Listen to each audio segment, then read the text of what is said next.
Après les parents autoritaires, les parents négligents et les parents surprotecteurs, nous abordons aujourd'hui un sujet qui touche profondément nos enfants.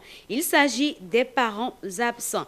Vous le savez, depuis quelques semaines, nous parcourons avec le révérend pasteur Aimé Prudence Dido une série essentielle sur les types de parents à ne pas être. Et vous l'avez compris, aujourd'hui, on parle de parents absents. Pasteur, soyez les bienvenus. Oui, bonsoir Eunice et bonsoir à tous les téléspectateurs. On espère que vous allez bien et que vous Oui. avez bien débuté le mois de novembre. Oui, je bénis le nom du Seigneur. Je prie que ce mois soit un mois béni pour tous ceux qui nous suivent. On parle de parents absents. Oui, aujourd'hui, nous parlons de parents absents. Lorsque nous parlons de l'absence alors du parent, ce n'est pas forcément une absence physique seule, mais une absence émotionnelle et psychologique. Le parent est présent, mais il est absent. Ou bien le parent n'est pas carrément alors présent, et là, physiquement, il n'est pas là.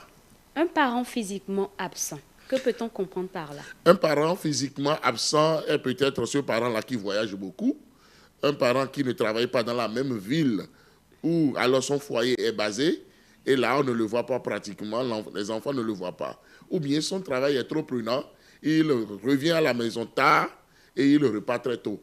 Et les enfants ne connaissent pas leurs parents, n'arrivent pas à trouver du temps de jeu avec ce parent-là, n'arrivent pas à parler, à communiquer, à aimer, alors à embrasser alors ce parent. Et le parent émotionnellement absent? Le parent émotionnellement absent, c'est ce parent-là qui est physique, il est là. Les enfants savent que leur parent est là, mais ce parent-là ne parle pas avec les enfants. Il ne joue pas avec les enfants. La vie des enfants ne l'intéresse pas. Lorsque les enfants tentent de rentrer en communication avec ce parent-là, il les rabroue et il leur dit qu'il n'a pas le temps. Il le remet à plus tard la rencontre, alors l'échange qu'il doit avoir avec sa progéniture.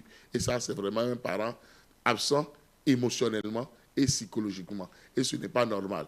Ça brise alors la confiance des enfants, ça rend les enfants malades et ça dit aux enfants qu'ils ne sont pas considérés.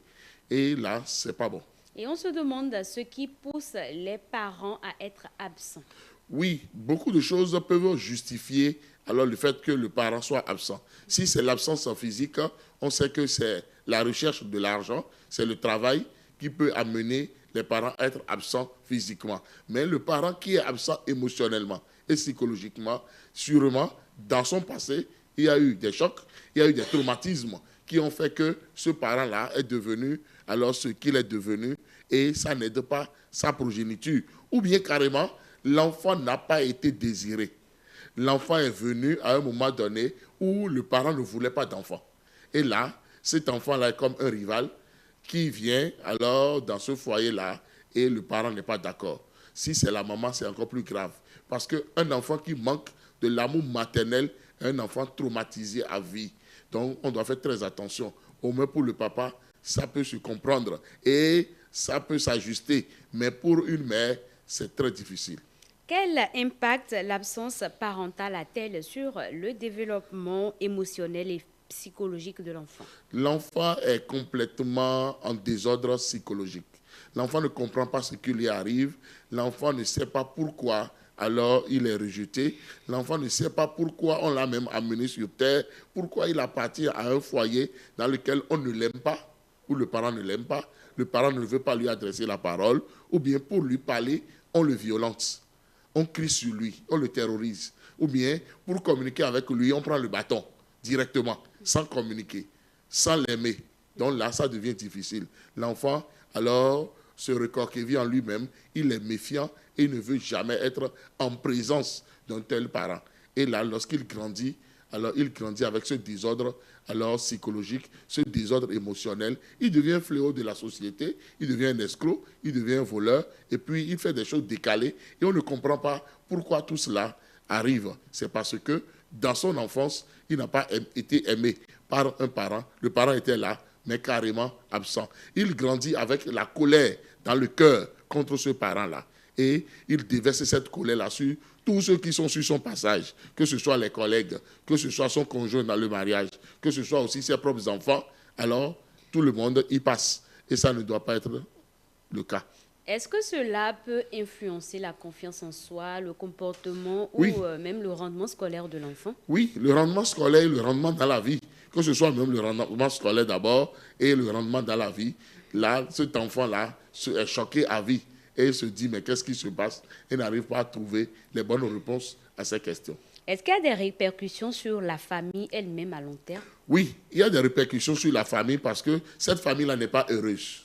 Du moment où le papa ne donne pas le temps, ne donne pas la couleur du climat, n'est pas assez humble, n'est pas communicatif, ne chante pas avec les enfants, il n'y a pas de temps de jeu, il n'y a pas de temps de voyage, il n'y a pas de temps de louange, d'adoration, de méditation, alors déjà, même la vie chrétienne a des problèmes dans cette famille et cette famille n'est pas épanouie. Quoi qu'en soit la richesse qu'ils ont, la richesse seule ne peut pas régler les problèmes. Il faut que les parents soient présents dans la vie de leurs enfants, leur témoignent de l'amour, les accompagnent, soient le premier des coachs. Alors pour leur progéniture, c'est de ça vraiment qu'il s'agit. Et quels conseils donneriez-vous aux parents pour rester présents malgré les contraintes du travail? Quoi qu'en soit le travail d'un parent, que le parent puisse parler à son enfant, que le parent puisse trouver du temps pour son enfant. Il y a le temps de week-end, hein, il faut se libérer. Il faut prendre aussi des congés pendant que les enfants sont en vacances pour pouvoir sortir avec ces enfants-là, pour pouvoir aller au zoo avec ses enfants, pour pouvoir aller au champ avec ses enfants,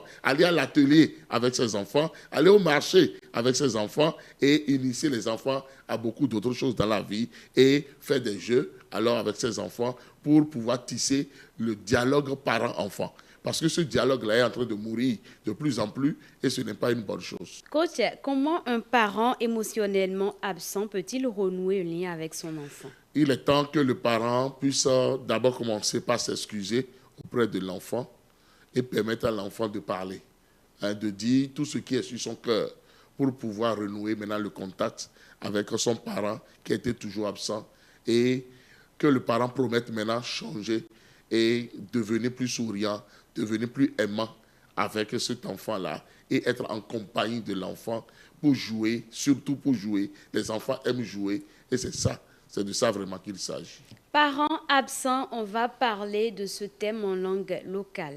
Eh bien, nous avons des méditeurs de Tinlobo. Il y a un noya, et non vilain, non moi igbe quoi. Azo eno zo a to me iwe no zo a lobo. Et non noya igbe de quoi.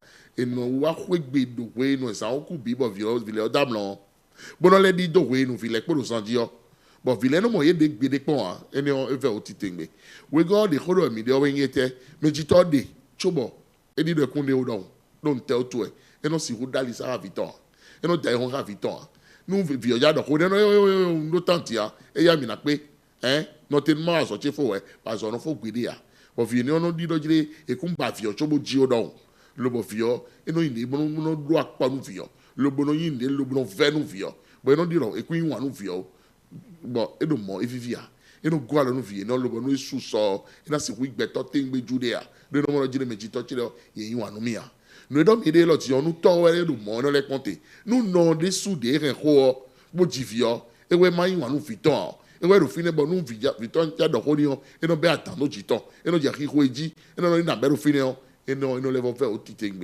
Et nous m'avons pris des mais gitons, dit nous les biquio, et nous quelqu'un, le budget, au doha, vie ton legi, le budget, alors gon, vie ton legi. Do, alors gon, nous m'adore, nous le bon faire au titingbe. Mais gitons, les ni, nous vie ton legi. Et dis mon nous le beau dali ça ravier ton lait et dis mon nous jira ravier ton lait et dis mon nous do ravier ton lait et dis mon nous le beau daïrou no vilain no yin wana yin dida vilain nous yeyi gbodje mais dit ton lait de sous non tekmo on le gbodje la so et ton mec pédé le bon si rouille to me ravier le bon si oblo ndagbe sou pa ravier ton lait bon na le vilain do dire e mi wan nou ye e mi no poka ye o ina no vilain so e no gbeto dagbe gbeto tengbeju. Coach, nous voudrions mieux vous connaître. Je suis le révérend Dido Prudence-Aimé, je suis psychosociologue de formation, je suis pasteur Assemblée de Dieu au Bénin, je suis coach, consultant et formateur en développement personnel, en question d'entreprise, en question de famille. J'ai plusieurs groupes sur WhatsApp, j'ai 20 formations payantes sur Telegram. Mes 2 premiers livres alors sont en audio, du bilan annuel à la planification du nouvel an et sur le chemin de la discipline, sont en audio logés sur Telegram. Je suis auteur de 17 livres Et tous ces 17 livres sont sur Amazon. Vous pouvez les demander et les avoir. Je suis aussi l'auteur du mot d'encouragement du pasteur Dido. Depuis plus de 5 ans, tous les matins, vous recevez 2 minutes alors de mots d'encouragement du pasteur Dido pour édifier, pour coacher, pour accompagner. Et c'est de ça vraiment qu'il s'agit. Sur YouTube, j'ai plus de 200 vidéos. Donc, allez taper pasteur Dido Prudence Aimé, visualisez ces vidéos, partagez-les, likez et surtout abonnez-vous à ma chaîne. Partagez avec nous vos contacts. Oui, pour me contacter, il suffit de taper le plus 229 01 95 15 67 40 ou le plus 229 01 97 56 63 34. Merci à vous pour ces conseils. Merci.